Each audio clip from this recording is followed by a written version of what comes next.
Hey guys, it's me, your culinary teacher. So I am going to show you guys how to make something very simple with,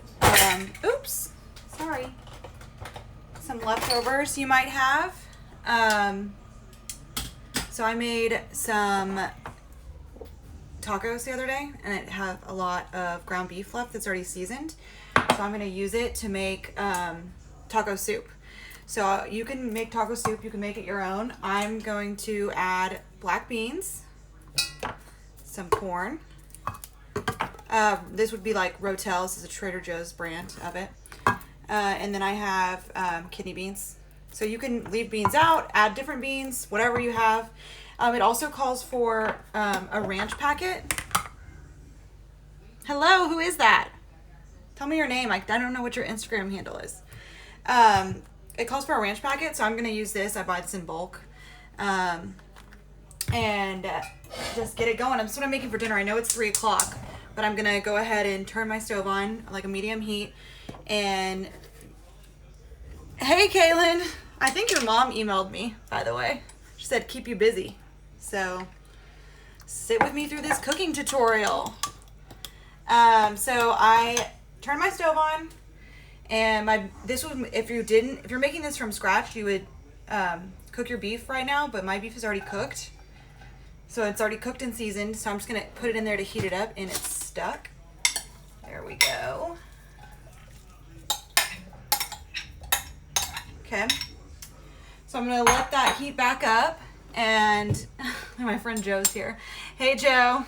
It's for my students, but you're welcome to join in. So I'm going to heat up my ground beef. I'm making taco soup, Joe, in case you didn't know.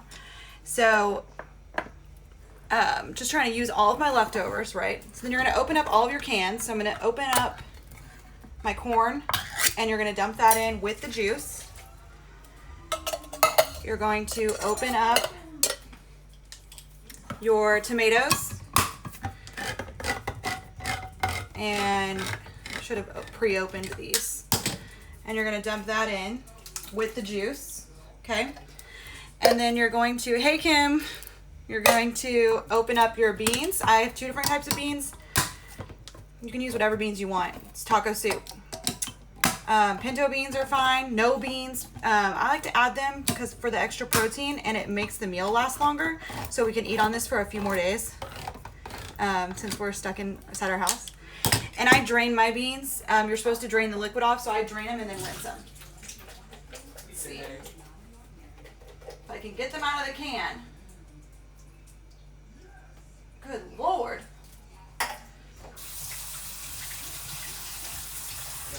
Okay, so my beans are rinsed, and I just use this little guy to rinse them really easy. And then I'm going to rinse my black beans and throw them in there. Who's that who just joined? I can't see. So I have black beans coming in hot. Rinse them. So also rinsing them takes off all that extra sodium and stuff that you don't need, because it's going to be plenty salty on its own. I'll get a different spoon. Okay, so now I have my ground beef that's already seasoned, taco style. I have 2 different types of beans, corn, and like a Rotel. And then lastly, you add in like a can. Oh, that's Harrison. You can hear him. You add in a can of broth, like beef broth. You could use chicken broth. It doesn't matter, whatever you have. But I'm doing beef broth, and so I don't buy it by the can. I buy it in bulk from Costco. Sorry, that was probably loud. These guys are amazing, and they will last you literally forever. So I suggest keeping these stocked up. You store it in the fridge. It's like a paste. So you just heat up water. There's directions on here. I never measure it. I just eyeball it. You heat up some water, and then you just drop it in, mix it together, and it turns into your broth. And then you don't have, those half-used things of broth that you just sit in your fridge for forever, because that's always what used to happen to me. So you end up saving money and saving space in your fridge, and only making exactly what you need. So then I'm gonna put my ranch seasoning in. Also gonna eyeball it. Like a packet is probably a couple tablespoons. So if you want to use your spoon, oop, there we go. See, and that's probably fine. If you don't have ranch seasoning, it's fine. You can leave it out. You can also add in like dill. If you had like a dill seasoning, fresh dill, or in the little jar. I know a lot of people probably don't keep that regularly in their pantry. If you didn't have any kind of broth, you could just add water and then I would just salt it. It's really just like whatever. You can make this your own. You can put more or less. You can make it less soupy, whatever you want to do with it. And I'm just gonna let it sit here on the stove for like till we eat dinner in 2 hours, like on low, and just let all those flavors come together. You can make this in the crock pot too. Like that's a really good idea. You just let it sit all day. Just make sure your beef is cooked before you put it in the crock pot. And then like, that's it. I'm done with dinner. Like how great is that?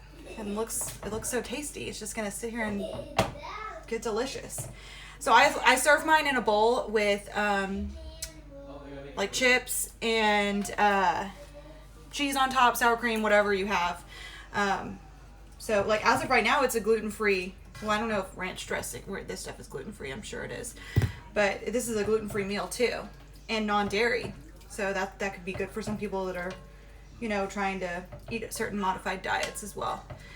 So I will save this for you guys to re-watch in case you want to go back and watch it from the beginning. But that was it. Just wanted to get on and say hello to my students, since you guys are all stuck at home.